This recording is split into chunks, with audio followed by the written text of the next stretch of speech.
18 अगस्त 2024 का यह वाक़या है। एक महिला उत्तर प्रदेश के ज़िला रायबरेली के कोतवाली थाने में जाती है। वहाँ जाने के बाद रोते हुए बिलखते हुए कहती है कि साहब, एक लड़का मेरा पीछा कर रहा है और मेरे से अश्लील हरकतें और बातें करता है, अश्लील बातें बोलता है।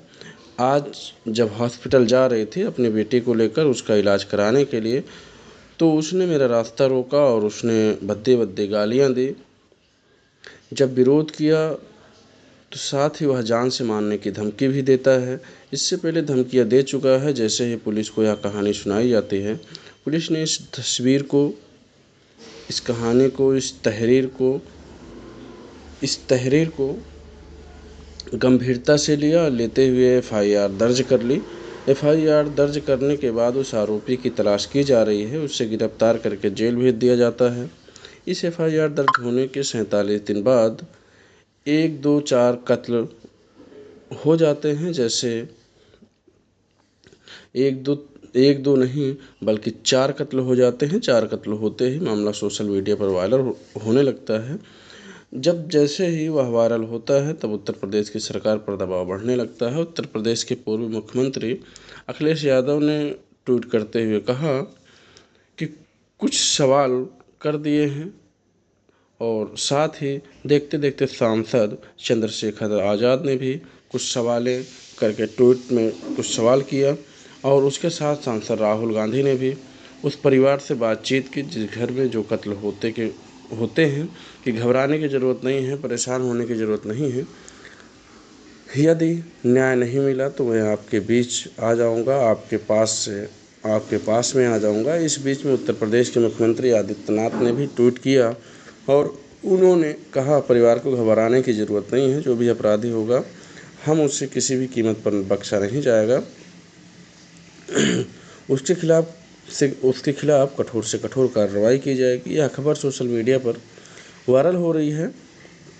उधर राजनीतिक द्वंद्व छिड़ गया है और आखिरकार कत्ल किसका हुआ है और क्यों हुआ है, किसने कत्ल किया है, आज की इस कहानी के माध्यम से हम यही जानने और समझने की कोशिश करते हैं।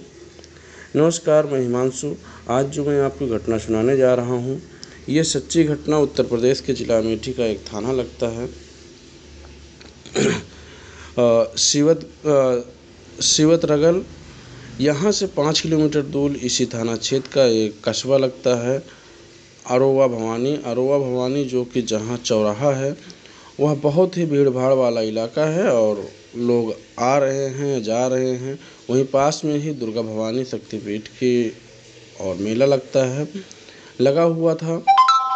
लोग उस मेले में आ रहे थे। 3 अक्टूबर 2024 की शाम लगभग 6:50 के आसपास की बात है। आरती शुरू हो जाती है क्योंकि नवरात्र का यह पहला जो दिन था। इधर आरती शुरू होती है, उधर चौराहे पर वाहनों के आने जाने के, लोगों के आने जाने का शोर शराबा चलता रहता है। इसी बीच एक के बाद एक लगातार गोलियां चल रही थी। जब गोलियां चल रही थी तो लोग यह सहज अंदाज़ा लगाया कि वह यहाँ पर दुर्गा भवानी शक्तिपीठ पर जो मेला लगा हुआ है, आरती शुरू हुई है, हो सकता है खुशी की वजह से गोले छोड़े जा रहे हों आसमान में। उसकी वजह से जब लोगों ने आसमान की तरफ देखा तो वहाँ पर कोई भी गोलियां नहीं दिखाई दे रही थी या कोई भी गोले के चिंगारियां नहीं दिखाई दे रही थी। गोलियां चल रही थी तो पहली गोली, दूसरी गोली, बल्कि एक एक करके 9 गोलियां चलती हैं। तभी लोगों की नज़र पहुंचती है चौराहे के पास में एक मकान है, सत्यव्रत अवस्थी उर्फ मुन्ना का। लोगों की नज़र वहां पहुंचती है कि उधर से गोलियां की आवाज़ आ रही हैं। लोग दौड़ते हुए, भागते हुए जब यहां पहुंचते हैं तो लोगों ने अपनी आँखों से दरवाज़ा खोल के जो दृश्य देखा, उस दृश्य को देखने के बाद हर किसी के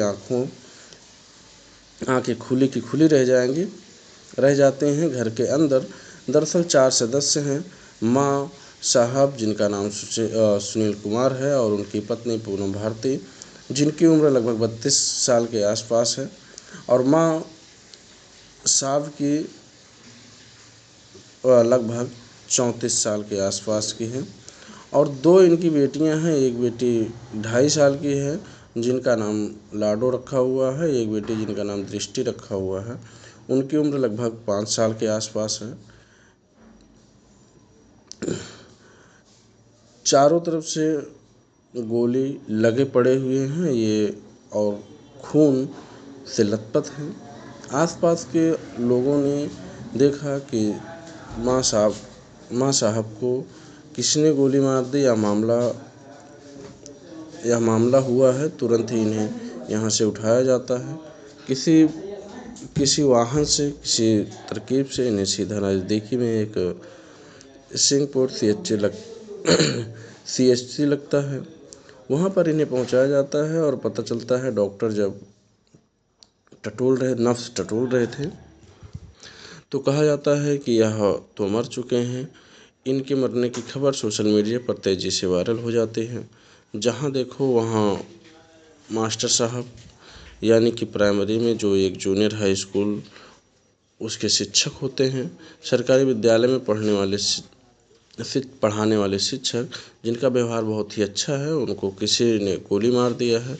न केवल उनको मारा है, उनकी पत्नी को मार दिया है, उनकी 2 बेटियां हैं उनको मार दिया है, और उनको भी मार दिया है। अब हर ये जानने की कोशिश कर रहा है कि आखिरकार मास्टर साहब हैं कौन हैं, कहाँ से हैं।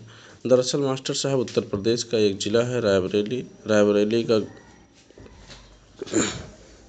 गदागंज थाना लगता है, और गदागंज थाना क्षेत्र का गांव लगता है सुदामापुर। यहाँ के रहने वाले रामगुलाब, इनके ये बेटे हैं सुनील कुमार से शुरू होते हैं, पढ़ने से होशियार होते हैं।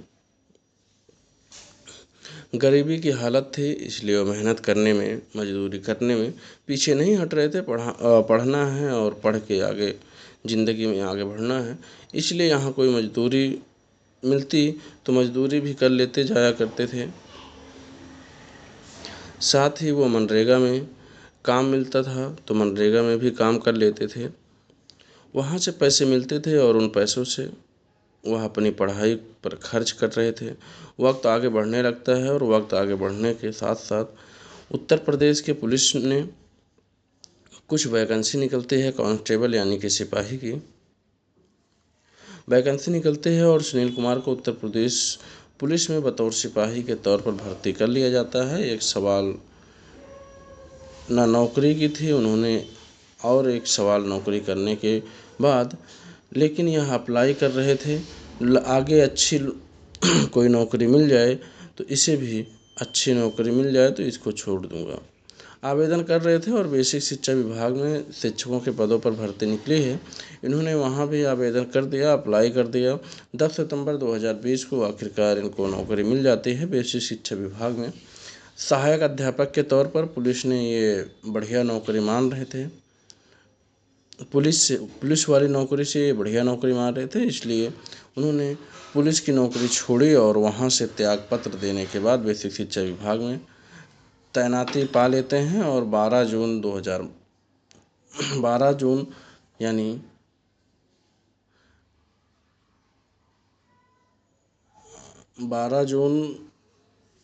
2021 को उत्तर प्रदेश के ज़िला अमेठी का एक कंपोजिट विद्यालय होता है। बताया जाता है कि अमेठी से लगभग 62 किलोमीटर की दूरी है, या उस विद्यालय में ज्वाइन कर लेते हैं। इनका व्यवहार बहुत अच्छा बताया जाता है, बस ज़्यादा लोगों से बातचीत नहीं करते, पढ़ाई पर ध्यान, बच्चों से बहुत अच्छा मेल मिलाप। अपने गांव की मोटरसाइकिल उठाई और सीधा स्कूल पहुंच गए। बस यही रोज़ का आना जाना चलता रहता था, प्रतिदिन आना जाना। अब मीडिया रिपोर्ट कोर्ट में जो इनके बारे में कहानी आने लगती है, और इनके बारे में कुछ इस तरह से आता है कि शिक्षक की जो पत्नी होती है पूनम भारती जहाँ रहते हैं उनके पास में एक लड़का रहता है जिनका नाम चंदन वर्मा होता है, और ये लड़का तेलिया कोट रायबरेली का रहने वाला होता है। शादी से पहले ही इन दोनों के आपस में दोस्ती होती है, दोस्ती थोड़ी नज़दीकियाँ बढ़ जाती हैं, लेकिन इसी बीच में पूनम भारती की शादी सुनील कुमार से हो जाती है, जो शिक्षक होते हैं। लगातार ज़िंदगी ठीक ठाक चल रही थी, लेकिन बताया जा रहा है कि चंदन वर्मा भी इस महिला से मुलाकात हो जाती है। बाद में बातचीत हो जाती है। शादी के बाद भी इनकी नज़दीकियाँ थी, लेकिन पति को जैसे ही इस बात का पता चलता है तो घर में विवाद होना शुरू हो जाता है। यानी कि यह भी बताया जाता है कि शिक्षक की जो पत्नी होती है उन्हें शायद इस चंदन वर्मा से दूर रहने की अपील की जाती है। जब दूर रहने की बात होती है तब वो ज़बरदस्ती किया करता था, और ऐसे करते करते एक दिन और जब यह अपनी बेटी को दिखाने के लिए हॉस्पिटल जा रहे थे तो शायद उसने रास्ता रोकने की कोशिश की, विरोध किया तो गालियां देने लगा। जाति सूचक शब्दों का उसने प्रयोग किया।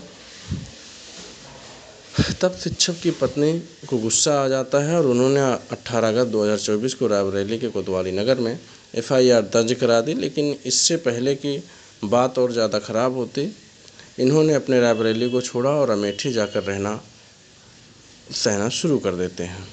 19 अगस्त को उस लड़के को गिरफ्तार कर लिया जाता है, चंदन को, और जब गिरफ्तार करने के बाद जेल चला जाता है और 2-3 दिन के बाद उसकी ज़मानत हो जाती है। ज़मानत जैसे ही छूट के आता है वो बहुत ज़्यादा परेशान था। उसके अपनी जान देने की कोशिश की। जब जान देने की कोशिश की तो उसके बाद उसको हॉस्पिटल में भर्ती कराया गया। वहाँ से ठीक ठाक होता है, लेकिन इधर पुलिस मामले की जांच कर रही थी। पूनम का 164 के या 164 से 92 हो जाता है और वो लड़का और ज़्यादा परेशान हो जाता है, रहने लगता है। अभी चंदन की और उस पूनम की बातचीत भी बताते हैं कि बंद हो जाती है। बातचीत का सिलसिला जैसे ही बंद होता है, चंदन और भी एग्रेसिव हो जाता है और किसी न किसी बात को लेकर धमकी देना, परेशान करना, रास्ते में रास्ता रोकना, इस तरह से शायद वो काम कर रहा था। लेकिन महीने पहले ही इन्होंने रायबरेली को छोड़कर वह सीधा अमेठी में आकर रहने लगते हैं अपने परिवार के साथ। सुनील कुमार अपनी पत्नी और 2 बेटियों के साथ जो अमेठी का अहरोबा भवानी जो इलाका है वहाँ पर किराए के मकान में रहने लगते हैं। लेकिन 3 अक्टूबर 2024 को शाम को एक घटना होती है। इस घटना से पहले चंदन ने व्हाट्सएप टू टूल्स के अंदर शिक्षक, उसकी पत्नी, 2 बेटियां होती हैं, उनको कोई गोली मार देता है। जब पुलिस वहां पर पहुंचती है, इसके शवों को देखती है तो 100 जो बेटियां होती हैं उनकी मुट्ठी बंद थी और एक मुट्ठी में 10 का नोट लगा हुआ है, तो दूसरी मुट्ठी में अब ये लगा हुई थी कि चॉकलेट थी वो मुट्ठी में 10 रुपये थे। और उनको देखकर ऐसा लग रहा था कि शायद चंदन ने ही इनको पैसे दिए। हालांकि अभी पुलिस ने इसकी आधिकारिक रूप से घोषणा नहीं की है। पुलिस इसने इसके जो परिवार के बाकी जो सदस्य हैं जिन ने इसकी मदद की है चंदन वर्मा की, उनको भी हिरासत में लिया है। उनसे पूछताछ की जा रही है और जानकारी मिली है कि इसने अपनी बुलेट मोटरसाइकिल को कुछ दूरी पर लगभग 100 से 150 मीटर की दूरी पर खड़ा किया था। खड़ा करने के बाद उसने कहा कि मैं मंदिर से दर्शन करने के लिए जा रहा हूँ। जिस जगह पर उसने मोटरसाइकिल खड़ी की थी वहीं से सीधा घर पहुँचता है और घर पहुँचने के बाद उनको गोली मारकर हत्या कर देता है। हालांकि पुलिस इस मामले की जांच पड़ताल कर रही है। कातिल का नाम सामने आने वाला है, लेकिन मीडिया ने इस रिपोर्ट किया तो मीडिया की रिपोर्ट के हिसाब से लगता है कि कातिल वो चंदन वर्मा है और चंदन वर्मा पूनम भारती से प्यार करता है, इसलिए उनके खिलाफ़ मुकदमा हो जाता है। तो उससे बेइज्जती का बदला कहकर कुछ वजह से वो पुलिस जब गिरफ्तार करने के बाद जब घटना खुलासा करेगी तो पता चलेगा। पोस्टमार्टम की रिपोर्ट जब आती है तो पता चलता है कि 3 गोलियां मारी जाती हैं। शिक्षक को 2 गोली मारी जाती है और उनके पत्नी को 1 गोली मारी जाती है और उनको दोनों बेटियों को वहीं मौके पर मारकर मार दिया जाता है। लेकिन स्थानीय लोगों ने सोचा कि अगर डॉक्टर को दिखाने से कुछ राहत मिल सकती है तो डॉक्टर को दिखा देते हैं। जब डॉक्टर के पास जाते हैं तो उन्हें मृत घोषित कर दिया जाता है। इस घटना के बाद यह सोशल मीडिया पर वायरल होने लगती है। तो एडीजी जन एसवी सटकर, साथ ही IG Praveen Kumar, DM Nishanant, SP Anoop Kumar Singh मौके पर पहुंच जाते हैं और 5 टीमों का गठन किया जाता है और जितनी जल्दी हो सके इस घटनाक्रम का खुलासा किया जाता है।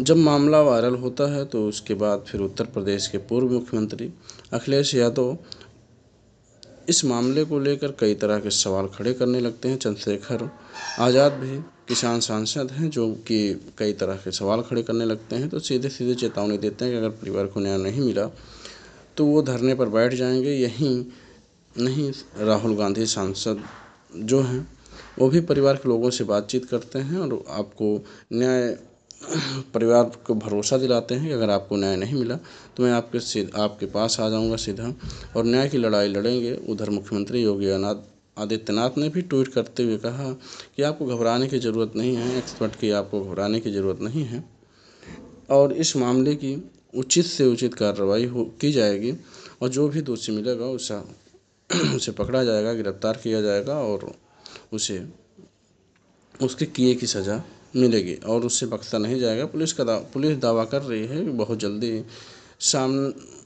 इस मर्डर करने वाले लोग को सामने ला देगी। उसके पास कुछ ऐसे सबूत मिले हैं जिनको जल्द से जल्द गिरफ्तार कर लिया जाएगा। धन्यवाद दोस्तों। इस कहानी का सुनाने का मकसद किसी को परेशान करना नहीं है, ना ही किसी को दिल की ठेस पहुंचाना है। बस आपको सजग करना है, सचेत करना है। धन्यवाद।